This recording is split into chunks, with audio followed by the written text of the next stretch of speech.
নানা আয়োজনে পালিত হচ্ছে বৌদ্ধ ধর্মাবলম্বীদের প্রধান ধর্মীয় উৎসব বুদ্ধ পূর্ণিমা। ভোর থেকে দেশের বিভিন্ন বিহারে ভিড় করেছেন পুণ্যার্থীরা। প্রদীপ প্রজ্বালন শেষে নিজেদের সমর্পণ করেন বুদ্ধের চরণে।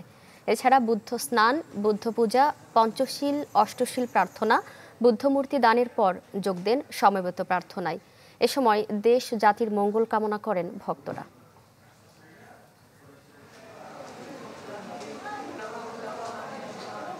এ ব্যাপারে আরো জানাতে খাগড়াছড়ি থেকে যোগ দিচ্ছে নুরুস্তাফা মানিক।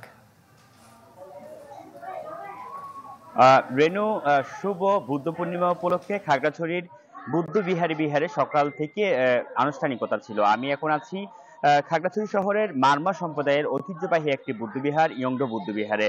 এই বিহারে কিন্তু ভোর থেকে নানা ধর্মীয় আনুষ্ঠানিকতা ছিল বৌদ্ধ ধর্মাবলম্বীদের।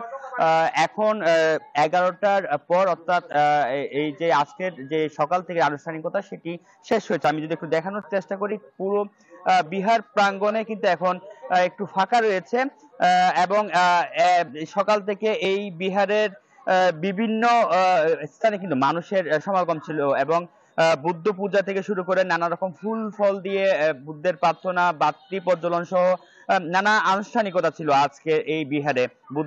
বুদ্ধের যে স্মৃতি বিজড়িত যে বুদ্ধ পূর্ণিমা, সেই বুদ্ধ পূর্ণিমাকে ঘিরে এখন এই আনুষ্ঠানিকতা শেষ হলো। কিন্তু বিকেল 3টার পরে এই বিহার থেকে একটি বুদ্ধ মঙ্গল শোভাযাত্রা বের হওয়ার কথা রয়েছে। সেই মঙ্গল শোভাযাত্রায় বুদ্ধ ধর্মাবলম্বী যারা রয়েছেন তারা এখানে এসে অংশগ্রহণ করবেন এবং অংশগ্রহণ করে শহরের বিভিন্ন জায়গায় ঘুরবেন এবং সন্ধ্যায় হাজার বাতি প্রজ্বলনের একটি অনুষ্ঠান রয়েছে। রেনু, মানিক, আপনাকে ধন্যবাদ।